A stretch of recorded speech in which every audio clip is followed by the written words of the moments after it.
Alors, le questionnaire roux, on attaque. Alors. Si tu avais été un joueur, parce que bon, tu n'étais pas un joueur, tu étais un mec, un gaucher, là, mais un vrai joueur, quoi. Si tu avais été un joueur, pour toi, le joueur, c'était... Moi, je vais dire Enzo Francescoli. Là, je tape fort. El Principe d'entrée de jeu. Voilà. Et pourquoi Enzo? La classe, le style, il savait tout faire. Physiquement, c'était un monstre et je trouve qu'il a été sous-coté par rapport, même si c'était une star, bien sûr, mais par rapport à la France, c'était ouais. encore pas super médiatique. Ouais. Mais il a été un joueur exceptionnel. C'était un joueur fantastique. Complet. Voilà. Tu n'as jamais joué avec lui? Non. Contre lui? Non, je crois pas. Je débutais ma carrière quand lui a arrêté. Ouais. Mais c'était quel joueur? C'est un bon choix. Non, c'est un bon choix? C'est un bon choix. Bon, ça commence va. bien. Un numéro 10. Là, on va être en... Là, je sais que toi, c'est Diego. Oui. Et toi, ça va être? Moi, je vais dire Platini. Platini. Ouais. Il t'a marqué quand même, Platini. Ouais, il m'a marqué parce que par rapport à Diego qui avait plus de génie, on a toujours eu des discussions sur ça. Ouais. Platini était très décisif. Voilà. Donc, bon, parce que Maradona, il marquait pas de but, parce que Maradona, il gagnait pas de titres. Maradona. De temps en temps, ça lui arrivait de jouer avec la main, parce qu'il était très bon au basket. Oui. Tu te rappelles, il y avait un reportage sur Naples où il aimait parce qu'il se levait très tard, comme M. Roustan. C'était bon, tout. Et il jouait au basket. Donc, voilà. Bon, Platoche. Platoche. Ah, c'est pas mal, Platoche. C'est pas mal. Si tu étais une équipe, l'équipe qui t'a marqué, une équipe... Alors, on va pas aller si loin, on va rester franco-français. Je crois que c'est la... T'es pas obligé, mais... Ah ouais, mais j'ai bien aimé, quoi qu'on en dise, sous l'air tapis. L'OM de tapis, ouais. À la grande époque, avec Basilou derrière, avec Gazzoni. C'était pas la plus flamboyante, mais devant, ils avaient JPP, ils avaient un... Waddle, pas mal. Abedi, pas mal. Ouais, donc voilà, c'était tout le concept d'un groupe qui était vraiment une machine de guerre. Tu veux construire à Marseille? Enfin, tu vas t'installer à Marseille? Non, d'accord. Un football, une époque qui n'a pas forcément connu, oui, mais peut-être à la télévision quand j'étais petit, ou je sais pas. Si tu étais un football, ça serait quelle époque? À la limite, moi, ce qui me... Enfin, le jeu, bien sûr, du Barça ces dernières années. Alors, toi, tu as bien connu, c'est l'Ajax, le grand Ajax. C'est pas mal. J'ai pas, comment dire, véritablement connu, mais j'ai vu des belles images. Et si j'ai un regret, c'est une équipe nationale. Ce serait plutôt les forces individuelles qu'ont la Hollande et qui est cette équipe hollandaise là, des dernières années où il y a tellement avec Van Persie, avec des grands joueurs, ils n'arrivent pas à gagner grand chose.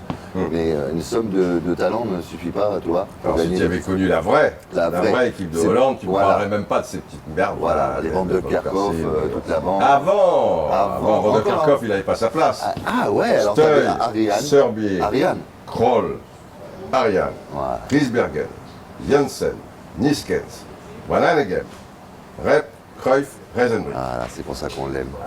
C'est pour ça qu'on l'aime. C'est le top du top. Si tu étais un stade, le stade qui t'a... Ne dis pas Venoy, parce que ça va faire rire tout le monde. Personne ne sait ce que c'est Venoy. L'enfer de Venoy. Voilà, l'enfer. Tout le monde a pris les déculottés. L'enfer de Venoy. Si j'étais un stade, je crois que celui-là qui m'a le plus impressionné, à l'étranger, c'est le Real de Madrid. Quand on a été avec le Paris Saint-Germain, jouer au Real de Madrid. C'est vrai que c'est une cuvette quand même. C'est une cuvette. Et celui-là, côté français, pour l'ambiance ou pour le stade en général? Non, l'ambiance, par l'architecture, là où... L'ambiance? Ouais, l'ambiance aussi. Alors c'est Lens. Les 100 et Dieu sait que j'aime Marseille, parce que c'est chaud bouillant. Mais Lens, c'est particulier. Lens, c'est particulier. Avec les corons à la mi-temps, avec voilà. C'est le Nord. C'est le Nord. C'est le Nord. Fais-moi un peu le Lensois. Tu le fais bien le Lensois? Lensois. Non, mais ça, c'est pour faire rigoler Manu. Manu est très friand. Alors, si tu étais un arbitre que tu aimais bien, quelque chose, un arbitre que tu as... Wurtz. Robert Wurtz. Et pourquoi Bobby? Parce que c'était pour moi, et Dieu sait que je l'ai eu à la fin de sa carrière, c'était quelqu'un, même quand il se trompait, il arrivait, il était théâtral, et il était impossible pour des gueulards comme moi et comme beaucoup de joueurs, de s'engueuler avec ce gars. Tellement il était attachant, et puis il était vrai. Il arrivait, il avait hurlé, je me suis trompé. Donc ça cassait tout, et c'était quelqu'un de très attachant par son physique, par son côté théâtral. Oui. Et voilà. Donc son pour moi, côté volubile aussi. C'était un grand. Une fois, il m'a expliqué. Alors, je fais une petite digression. Il arbitrait au Mexique et c'était très chaud. Et à un moment, il s'en sortait plus et il s'est écroulé, mimant qu'il avait reçu une pierre, tout ça. Il était, enfin, je veux dire, c'est un homme de. Il aurait pu faire du théâtre. Magnifique, magnifique. Si tu étais un entraîneur qui a compté, enfin, qui t'a impressionné par certaines choses. Alors, c'est peut-être pas le plus connu, mais celui-là qui m'a, dans toute ma carrière, et je sais que j'en ai eu, puisque j'ai fait un paquet de trucs. Celui-là qui m'a fait le plus progresser, qui m'a fait aimer vraiment et qui avait une philosophie de jeu, c'est Daniel Jean Ducou. Et j'allais te le dire, je pense à ça. Ouais, je lui ai dit lors des 100 ans de camp. Il a été très touché parce que Dieu sait que j'ai eu pas mal d'entraîneurs, j'en ai eu des bons et des moins bons. Mais Daniel, je venais de commencer en première division, c'est lui qui m'a donné ma chance, m'a repéré en seconde division. Et c'était au-delà des matchs, la philosophie de jeu permanente. C'était tous les matins, on allait à l'entraînement en sachant qu'on allait s'amuser, qu'on allait jouer avec le ballon. Donc c'est beaucoup pour un footballeur. C'était quand même. Et là, c'était le début de la carrière, donc j'ai été gâté. Oui, bien sûr. Absolument. Voilà. Si tu étais le big boss de l'International Board avec ton gros cigare et ton cognac, ton gros bulldog anglais, ta bulldoguesse, Cléopâtre. Voilà, Cléopâtre. Et tu décides de changer quelque chose dans ces putains de règles. Hein, je sais pas, quelque chose. S'il y avait pour moi, même s'il y a beaucoup de détracteurs, je mettrais la vidéo à partir des 18 mètres. D'accord. Instaurer véritablement comme au rugby, tout ce qui est sur la ligne des 18 mètres. D'accord. Là, je crois que ça serait une avancée parce que plusieurs sports longs, le rugby, le tennis, je crois que ça serait pour moi une réelle avancée, ça serait une aide au mieux de rajouter des arbitres aux 4 points derrière les buts, sur le côté, enfin n'importe où. Le mieux, ça serait quand même de ça, pour les aider vraiment. Voilà. La vidéo, ok. Voilà. Alors maintenant, on va enchaîner sur, on va être encore plus football. Un rêve de footballeur, quelque chose, peut-être quand tu étais gosse, peut-être un peu plus tard, peut-être tu l'as approché, un rêve voilà, sur l'oreiller. Un rêve, je me rappelle toujours, j'aurais voulu. C'est un artiste, mais non. Mais ça, oui, si, ça c'est pas un souci. Le souci, c'est que j'aurais voulu participer au milieu de cette fantastique équipe des Verts, 78. Mais tu étais jeune quand même. J'étais jeune et je me rappelle toujours. Attends, 78, c'est pas les vrais Verts, hein, mais Platini Rep, enfin celle d'avant, enfin bon, voilà, les Verts. Avec l'arquet et tout ça, j'étais tout petit. Et quand je m'endormais, parce que mon papa était assez sévère, était assez strict, il me disait que j'avais droit qu'à regarder que les matchs de Coupe d'Europe. Là, d'accord. Parce que là, c'était. T'avais quel âge là alors, en 75, 76 ou 77? Ouais, j'avais 8 ans. Tu veux savoir ma date de naissance, c'est ça? Non, j'avais 7-8 ans, mais c'est le seul cadeau que mon papa me faisait. Donc quand tu te couchais, tu jouais un peu avec les Piazza, Lopez, Matney, tu étais là, Larquet et compagnie. D'accord. C'était le rêve. Alors le geste de footballeur que tu apprécies tout particulièrement, qu'il te soit propre ou que ce soit un geste que tu maîtrises plus automatiquement, tu te rappelles de Yves Mario. Ah oui, la roulette. La roulette comment dire, pas arrêtée. La roulette tout en courant. C'est un geste que j'ai jamais su faire. Ouais, tu as essayé un peu l'entraînement. C'est dur, hein, lui il a fait un match. Quand tu le fais en courant, c'est encore 10 fois plus dur. Ah oui, tu peux te dire casser la gueule. Arrêter, j'y arrivais, mais en courant comme ça, c'était fou. Et c'est un geste qu'on voit très très peu. Oui, bien sûr. Donc c'était qu'on voyait déjà très peu aussi. C'est qu'on voyait, c'est le geste qui m'a le. Ouais, c'est vrai, la roulette d'Yves Mario. Pour les plus jeunes, Yves Mario était un joueur qui a évolué à Lyon, un blond, ailier gauche, à Bastia aussi. Voilà. Et donc pour expliquer, le ballon est là, il court. Il va mettre ce pied-là et puis l'autre va lui permettre de faire passer le ballon par-dessus lui-même et continuer, évidemment. Et alors il y a ce geste-là, puis il y a aussi le célèbre où j'ai vu certainement l'un des joueurs qui le récitait le mieux, c'était le coup du foulard, c'était Rai. Ah, Rai, Rai, à l'entraînement, il faisait des coups du foulard, c'est-à-dire qu'on passait le pied d'appui. Voilà. Et ça, tout en courant, c'est. Voilà. Et voilà. En Argentine, on dit una rabona. Una rabona. Et Maradona, je peux te dire qu'il t'a fait des rabonas exceptionnels. Bon, enfin, je sais pas si j'étais. Non, mais on sait que t'es fan. Non.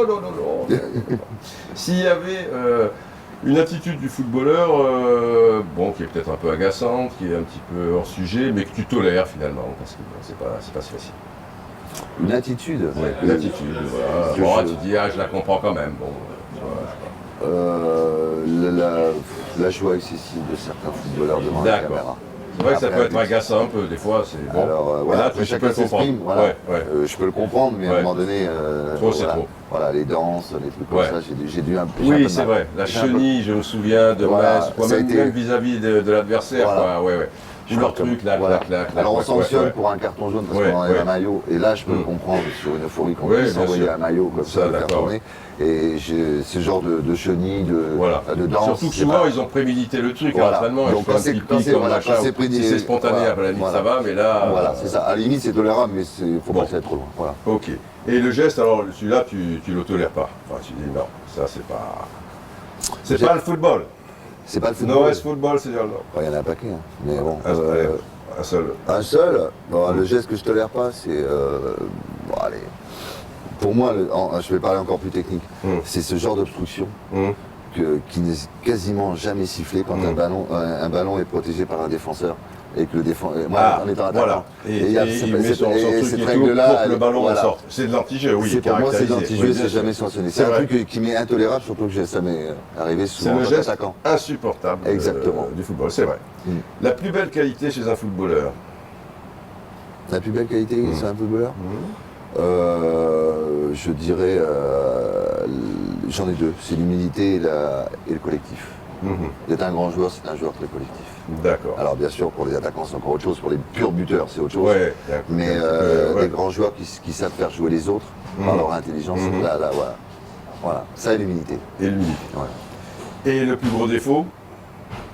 Le plus gros défaut du footballeur Ça peut être aussi dans la vie ou sur le terrain, ou à ton avis, quoi. C'est l'inverse, c'est le côté... se la péter un peu, et je trouve que pour même s'il faut avoir du caractère et de la prestance, quelqu'un qui n'est pas collectif Tu en as connu des partenaires ou des adversaires où c'était que pour leur gueule. Voilà, donc au détriment souvent d'un collectif. D'accord. Voilà. Une devise footballistique. Une devise, un truc qui est la base, quoi, tu vois, au point de vue football, la base, je sais pas. Prends l'argent et barre-toi, je sais pas. Non, parce que ça c'est... Non, je plaisante. Non, mais c'est souvent ce qu'on l'image des footballeurs, c'est souvent été le fait quand on change de club, c'est pour mon cas personnel. Ben oui, tu n'en as pas fait beaucoup, toi. J'en ai pas fait beaucoup et tout le monde pensait que c'était toujours une question d'argent. Donc... c'est une question de quoi alors? De jouer.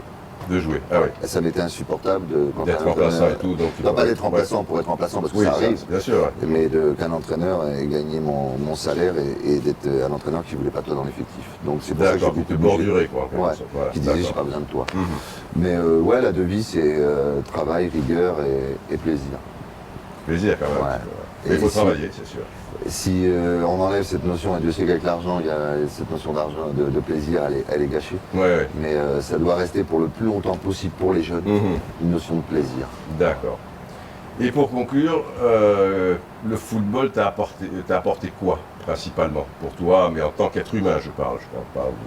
En tant qu'être humain, le football, ça t'a apporté forcément quelque chose. Surtout, ça m'a fait... À la fin de ma carrière, j'étais mentalement très très fort. Mentalement très fort par rapport à la vie. Alors souvent on dit que c'est l'inverse, parce que justement la deuxième étape, on va mal la vie, parce qu'on se retrouve seul, etc. Et les choix d'assumer toujours, et ça m'a amené... j'ai eu la chance de faire ma passion comme métier, un des plus beaux métiers du monde. Mais ça t'a apporté donc une force mentale pour affronter aussi... Pour affronter justement l'après. D'accord. Je suis moins stressé avec l'après que j'étais stressé quand j'étais joueur. C'est ça qui est marrant. Alors souvent l'inverse, bien sûr, ce milieu-là, c'est plutôt là où les problèmes arrivent, on est chouchouté, et la vraie vie commence à partir de la fin de la carrière. La vraie vie que tout le monde connaît. Non ? La belle vie. La belle vie. La belle vie, c'est le Castellero. Moi, j'étais quand même. J'aime beaucoup Maradona quand même. Quand même. Bon, ça va, on reste copains. Ça va, c'est bon. Ciao.